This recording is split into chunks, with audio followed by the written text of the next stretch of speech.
નમસ્કાર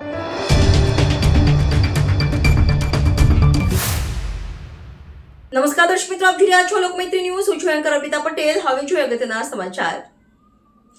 શહેરના પૂર્વ વિસ્તારના નગરસેવક આશીષ જોશી સહિત અન્ય 19 જેટલા પ્રતિવાદીઓને લેન્ડ ગ્રેબિંગ એક્ટ હેઠળ વહીવટીતંત્ર દ્વારા નોટિસ ફટકારવામાં આવી હતી, જેની સુનાવણી આજે કલેક્ટર કચેરી ખાતે થઈ હતી.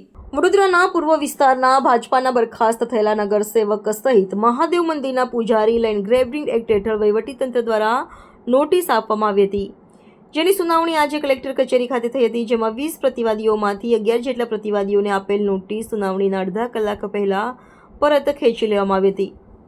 ઉલ્લેખનીય છે કે વોર્ડ નંબર 3ની ટીપી નંબર 13માં આવેલ રતિલાલ પાર્ક પાસે રહેતા વિવિધ 20 જેટલા વ્યક્તિઓને ગેરકાયદેસર રીતે દબાણ કરી હોવાના આક્ષેપ સાથે લેન્ડ ગ્રેબિંગ એક્ટ હેઠળ કાર્યવાહી કરવા સબબ નોટિસ આપવામાં આવી હતી. ગત 14 મેના રોજ નોટિસ આપ્યા બાદ આજે કલેક્ટર કચેરી ખાતે તમામ પ્રતિવાદીઓને હાજરીમાં સુનાવણી રાખવામાં આવી હતી. આ સુનાવણીની શરૂઆત થાય એ પહેલા જ રતિલાલ પાર્ક પાસે આવેલા પશુપતિનાથ મહાદેવ મંદિર અને તેના પૂજારી સહિત અન્ય 10 વ્યક્તિઓને આપેલ નોટિસ વહીવટીતંત્ર દ્વારા પરત ખેંચી લેવામાં આવી હતી, જ્યારે અન્ય પ્રતિવાદીઓની સુનાવણી કલેક્ટરના અધ્યક્ષસ્થાને કરવામાં આવી હતી. ઉલ્લેખનીય છે કે હરની બોટકાંડમાં મારી ગયેલા માસૂમ બાળકોને ન્યાય મળે તે માટે આજ વિસ્તારના ભાજપાના કાઉન્સિલર આશીષ જોશીની આગેવાનીમાં અનેક વખત સરકારમાં રજૂઆત કરવામાં આવી હતી. તાજેતરમાં જ વડોદરા ખાતે આવેલ મુખ્યમંત્રીના કાર્યક્રમમાં બોટકાંડ પીડિત પરિવારની 2 માતાઓ દ્વારા મુખ્યમંત્રીને સરેઆમ જાહેરમાં ન્યાય મળે તે માટેની રજૂઆત કરવામાં આવી હતી, જેની ચર્ચા આખા ગુજરાતમાં જોવા મળી હતી. આ ઘટના બાદ શિસ્તભંગના પગલાં હેઠળ ભાજપામાંથી આશીષ જોશીને તત્કાલ બરખાસ્ત કરવામાં આવ્યા હતા.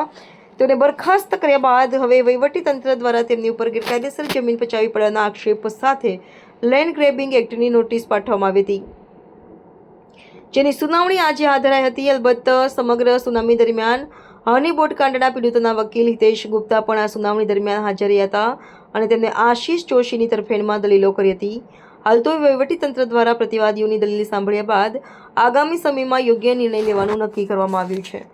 Bureau report, Lokmaitri news, Vadodara. સુનાવણી કરવામાં આવે છે. મહાદેવને પણ બાકાત નથી કર્યા તંત્રએ, ક્યાંક ને ક્યાંક કિન્ના ખોરી નાખી છે. શું પરિણામ આવ્યું અને શું કહીશું? અમે જે પુરાવા હતા એ રજૂ કર્યા છે. મહાદેવ કેટલા સમયથી છે, અમે કેટલા સમયથી છે અને ઝૂંપડાવાસીઓ ગરીબ કેટલા સમયથી છે, આ તમામ બાબતો અમારા વિદ્વાન ધારાશાસ્ત્રીએ ખૂબ ધારદારપૂર્વક એમને સમજાવી છે. અને એનાથી વધારે અમે અમારા જે લેખિત રજૂઆતમાં લખેલું છે કે ફક્ત ને ફક્ત હરણી બોટકાંડમાં ન્યાય અપાવવા માટે જે આશીષ જોશી લડત લડી રહ્યા છે એમાં હવે ક્યાંક ને ક્યાંક તમામ કોન્ટ્રાક્ટરથી માંડીને તમામ લોકો બહાર છે અને એ બધા જ રાજકીય વગ ધરાવે છે. એ બધા જ દ્વારા આજે આ પ્રકારના અમારા પર આરોપ મૂકવા અને અમને કઈ રીતે જેલ ભેગા કરવા એનું આ જે એક મોટું ષડયંત્ર હતું એ આજે બહાર પડ્યું છે.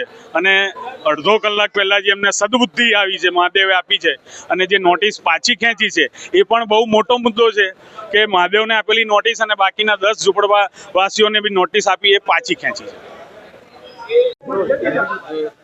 જે રીતે હવે તો ઈશ્વરને પણ નોટિસ મળી રહી છે. મહાદેવ નવનાથની નગરી વડોદરા, એમાંના એક મહાદેવને નોટિસ મળી છે. શું સમગ્ર મામલો સુનાવણી હાથ ધરીથી આપવાનું અપેક્ષિતમાં ઉપસ્થિત રહ્યા?